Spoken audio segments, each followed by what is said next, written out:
देखो NCERT class 10 geography का हम लोग टाइप्स और रिसोर्सेज पढ़ रहे थे। तो नेचुरल रिसोर्सेज हम लोग पढ़ चुके हैं, ह्यूमन मेड रिसोर्सेज हम लोग पढ़ चुके हैं। हम लोग का टाइप्स और रिसोर्सेज लास्ट टॉपिक है ह्यूमन एज अ रिसोर्सेज।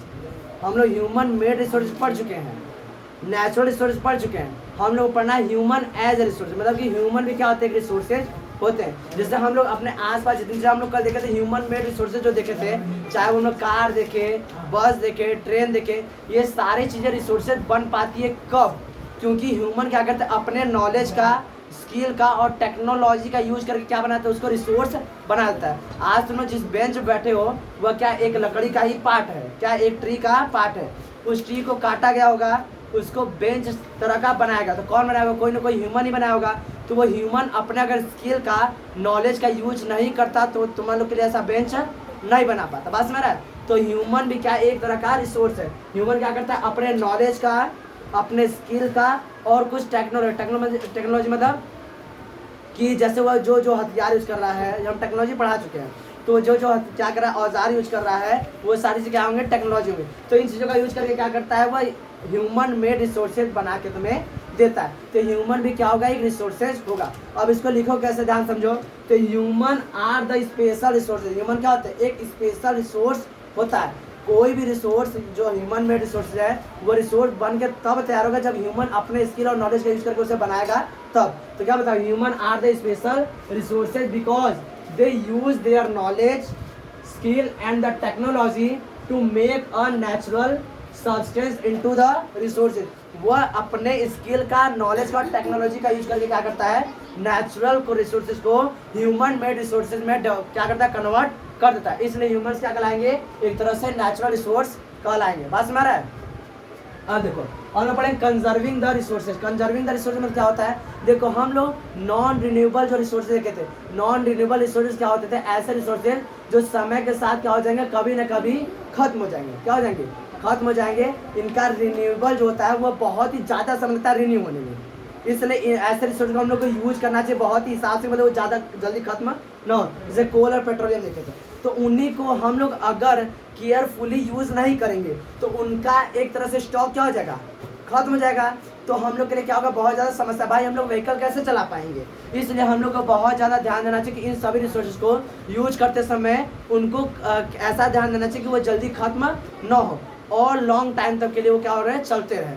तो इसी प्रोसेस का नाम बोलते हैं कंजर्विंग द रिसोर्सेज। तो क्या बोलोगे, we use resources in a day to day life regularly. हम लोग क्या करते हैं, अपने डे टू डे लाइफ में रेगुलरली एक क्या रिसोर्सेज का यूज करते हैं। So the non renewable resources में एग्जॉस्टेड।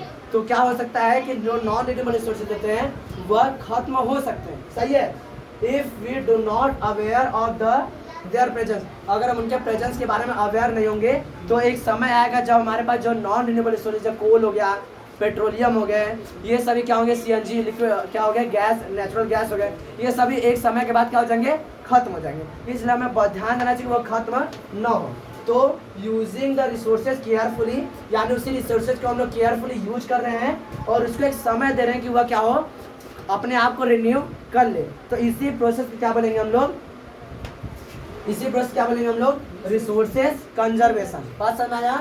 यहाँ पर ह्यूमन एज अ रिसोर्सेज समझ में आया और कंजर्वेशन रिसोर्स समझ में आया? हो गया? चल लिखो, इसको लिखो।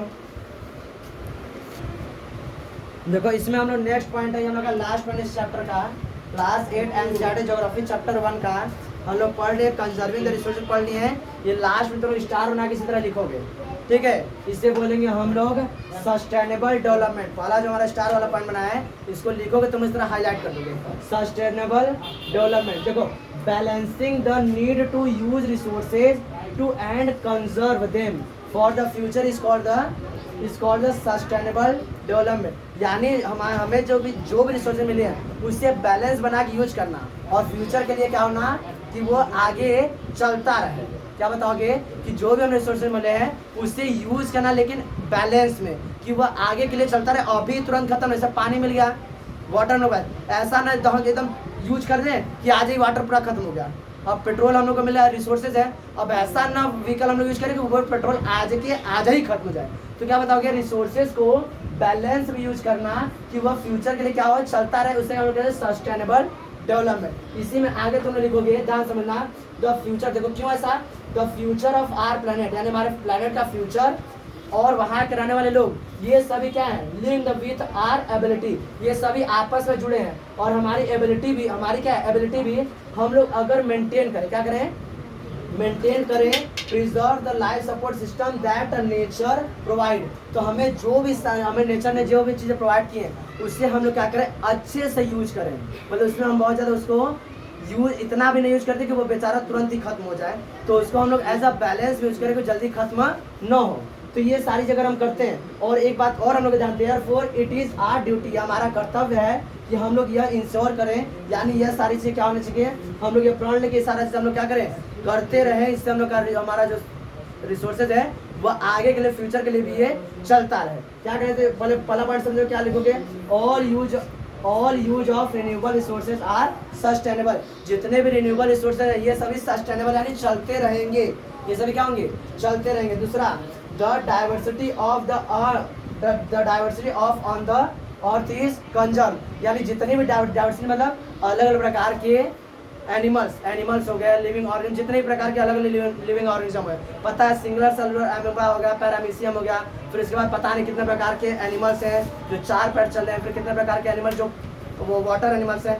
तो ये सभी क्या है चीज़ें, ये सारी चीज़ क्या रहे, डाइवर्सिटी हम लोग के पास कंजर्व है, सभी मिल के रहेंगे तभी हमारे अर्थ का लाइफ क्या रहेगा, बना रहेगा, फ्यूचर बना रहेगा। नहीं तो अगर किसी भी एक का अगर लाइफ नहीं रहेगा तो हम लोग सभी का फ्यूचर क्या रहेगा, खतरे में पड़ा रहेगा। इसलिए क्या बताओगे, the diversity of on the earth is conserve, यानी जितनी भी डाइवर्सिटी उन सभी को क्या होना चाहिए, कंजर्व रहना चाहिए। और एक बात हम लोग को ध्यान रखना चाहिए, the damage to natural environment, यानी जो नेचुरल इन्वायरमेंट है उन लोग को हम लोग डैमेज करें, लेकिन वो डैमेज क्या होना चाहिए, बहुत ही मिनिमाइज होना चाहिए। जैसे हम लोग क्या करते हैं, व्हीकल का यूज करते हैं तो उससे क्या धुआं निकलता है, तो हमारे इन्वायरमेंट को क्या कर रहा है, बेकार कर रहा है। लेकिन हम लोग कम से कम व्हीकल का यूज करें, हम लोग क्या करें, कम से कम व्हीकल का यूज करें। तो हम लोग को पेपर चाहिए, तो पेपर कहाँ से आता है, प्लांट से आता है, तो हम लोग पेपर को कम से कम यूज करें। हम लोग के डेली लाइफ में न जाने कितने गार्बेज निकलते हैं, तो हम लोग कम से कम गार्बेज यूज करें, पॉलिथीन का कम से कम यूज करें। ये सारी जगह हम लोग करते हैं, मिनिमाइज हम लोग क्या करते हैं, इन सभी चीज़ों का यूज हम लोग कम से कम करते हैं, तो हम लोग इन्वायरमेंट को डैमेज